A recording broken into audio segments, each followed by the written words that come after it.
még mielőtt elkezdenénk a tagokhoz szólnék, hogyha szeretnétek állakártyát és a későbbiek folyamán majd ajándéktárgyakat, nyerményeket, akkor legyetek olyan kedvesek és küldjétek el nekem a postacímeteket az e-mail címemről, hogy számotokra is postázni tudjam a nyereményeteket és jutalmatokat.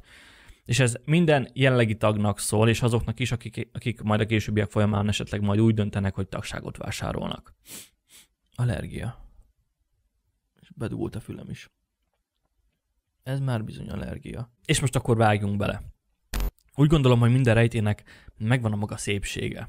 És ez a szépség abból adódik, hogy csak pörög és pörög a fejünk a megoldáson, és az a szép, hogy egyik megoldásnál sem horgonyoz le. Több olyan rejtéről is esett már szó a csatornán, ahol eltűnt toronyőrökről, eltűnt legénységről, sőt egy teljesen eltűnt faluról volt szó. Most viszont egy olyan rejtély következik, ahol nem 10 és nem is 100, hanem egészen pontosan 266 ember tűnt el. És elmondások szerint ez a 266 ember csak úgy eltűnt a ködben minden nyom nélkül. Ebben a videóban erről a rejtélyről lesz szó, csak egy kicsit bővebben. Nem szeretnék nagyon belefolyni minden részletbe, ezért csak nagy vonalakban, tényleg csak pár mondatban összefoglalom az előzményeket. A helyszín Nyugat-Törökország, Gallipoli félsziget. Első világháború, második éve. A törökök elég komoly nyomást gyakorolnak az orosz seregre, ezért a cár a nyugati szövetségesek segítségét kéri. A nyugat természetesen azonnal az oroszok segítségére indul, hogy valahogy megpróbálja legyűrni a törököket. Több brit és francia hadosztály indul meg a félsziget felé, ez számokban mérve olyan 60 000 katonát jelent. Év végére ez a szám már 400 000-re nő, ami magyarul azt jelenti, hogy a nyugatiak elég komoly erőkkel vonulnak fel a törökökkel szemben, akik ennek ellenére is bírják a rájuk gyakorolt nyomást. De mivel ez a videó nem a háborúról szól, térjünk is rá arra a bizonyos, szemtanúk szerint is ködös napra. 1915. augusztus 15-ét írunk, a brit sereg partra száll a Gallipoli félszigeten annak érdekében, hogy felvegye a harcot a török erőkkel. Azokkal a törökökkel, akik a lövészárokba ásták magukat, és várják a szövetségesek előretörését. De még mielőtt a britek a franciákkal karöltve megindulnának a pár kilométerre fekvő törökök felé, előtte még kipihenik az utazást, és testben és lélekben is rákészülnek a holnapi támadásra. De még mielőtt belecsapnánk a lecsóba, lássuk előbb a helyszínt, de csak azért, mert a képen látható terület nagyobb szerepet is kap majd a továbbiakban. Ez a kép napjainkban készült, és csak azért mutatom meg, hogy valahogy a szemünk előtt legyen a dombokkal tűzdelt és jól belátható síkság. Ebből a képből jobban látszik a helyszín, jobb oldalt van a Sáribari hegység, alatta pedig az Anafarta falucska, valahol az Anafarta falu közelében állomásoztak a török erők, az ellenség, vagy a szövetségesek pedig valahol az ellenkező oldalon vertek tábort. Ebből a képből is nagyon jól látszik, hogy a síkságot kis dombok veszik körbe, nincs sűrű erdő, nincsenek szakadékok, folyómedrek, ami miatt a környék, mint az jól látszik, elég jól belátható. Különösen akkor, ha mindkét oldalon a hegyek fáin mesterlövészek bújnak meg annak érdekében, hogy se a törökök, se a nyugatiak még véletlenül sem maradjanak le az ellenség első lépéséről. Ha minden igaz, akkor ezen a képen a lövészárkokat látjuk, ezekben az árkokban bújtak el a törökök és várták, hogy a nyuszi kiugorjon a bokorból.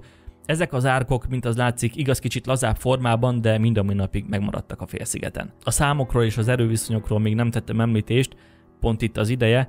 A törökök nagyjából több mint 2000-en, a nyugati szövetségesek pedig több mint 3000-en várták a csata kezdetét. Délután 4:45 körül a törököknek mégiscsak sikerült kiugrasztaniuk a nyuszit a bokorból, a norfolkiak, pontosabban 250 katona, 4 tiszt és 12 tiszthelyettes felsőbb utasítást kapnak, és úgy döntenek, hogy nem várnak tovább, ezért elindulnak a már említett kis falu Anafarta felé, ahol a törökök az árokba ásva tűkön ülve várják az ellenség érkezését. A hajóágyuk leadják első lövéseiket, ezek után a 266 katonából álló brit csapat és a törökök is belevágnak a küzdelembe. Fontos megemlítenem ezen a ponton, hogy a többi szövetségi csapat, hisz mint mondtam, hogy körülbelül összesen 3000-en voltak, ők még a sátraikból és a fákra felmászva követték az eseményeket, visszatérve a csatához, a norfolkiak a lövések leadása után közeli harcra váltanak.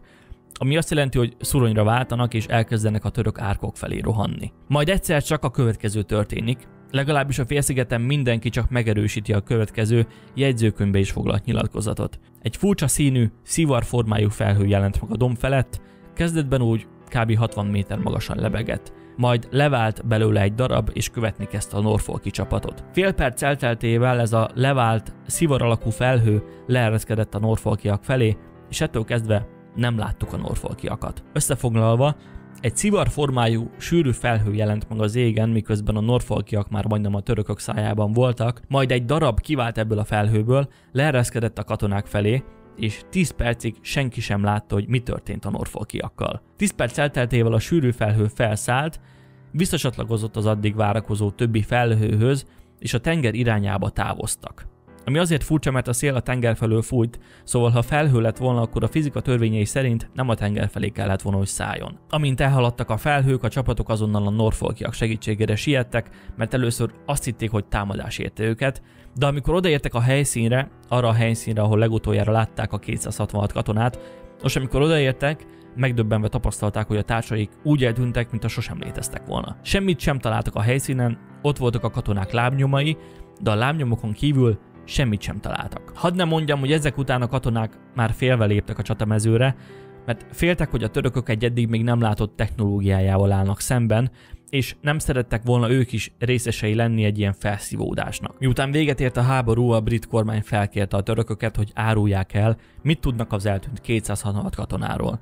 De a törökök semmit sem tudtak hozzátenni a történtekhez, csak azt, hogy ők is látták a leereszkedő szivar alakú felhőt, ami körülbelül 200 méter hosszú és 60 méter széles volt, de ezen kívül nem tudnak mit hozzátenni. Ők is értetlenül állnak az események előtt. Magyarul valahogy így szól a sztori.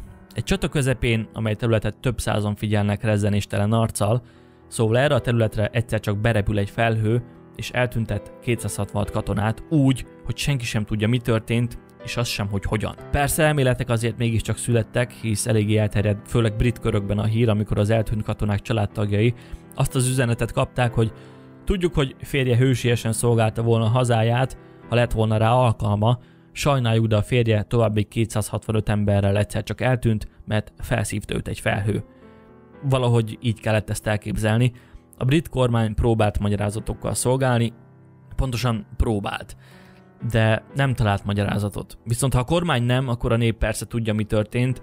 Lássunk is pár lehetséges megoldást az eltűnt katonák rejtélyére. Az egyik talán legelfogadottabb érv a füstköd, legalábbis sokan erről a megoldásra esküsznek. A füstköd a tüzérségi fegyverek miatt az első világháborúban elég gyakori volt, ráadásul gyakran használták fel taktikai elemként.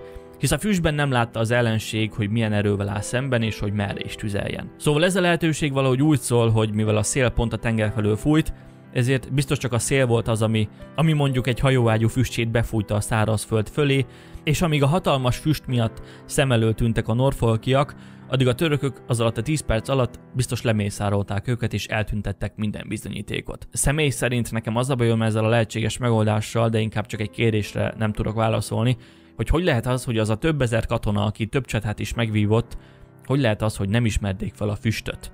Mert ha még egy ember nem látott ilyen nagy füstöt, azt még elfogadom. De hogy több ezer ember úgy írjon le egy füstöt, ami nem mellesleg minden csata egyik mellékterméke, és úgy jellemezze a füstöt, mint egy furcsa színű, szivár alakú felhőt, én ezt valahogy nem tudom elképzelni. A következő elmélet is ebből indul ki, mi szerint a törökök hiába esküdtek fel arra, hogy semmi közük a 266 katona eltűnéséhez, ezt nem mindenki hiszi el, azért mert a törökök múltja egyáltalán nem az ártatlanságról szólt. A törökök még az első világháború előtt nagy kedvel ejtettek foglyokat a csata közepén, hogy aztán majd rabszolgákat formáljanak belőlük. Egyesek szerint valami hasonló történt a Gallipoli félszigeten is, és az eltűntnek hitt katonák lehet, hogy valamelyik török táborban szolgálták fel a reggelit, vagy kapálták a hegyoldalt. A törökök ezeket a vádakat hivatalos jegyzőkönyvekkel is igazolták, amelyekben feketén-fehérrel le volt írva, hogy ők akkoriban és abban a csatában nem ejtettek hadifoglyokat a csatatéren.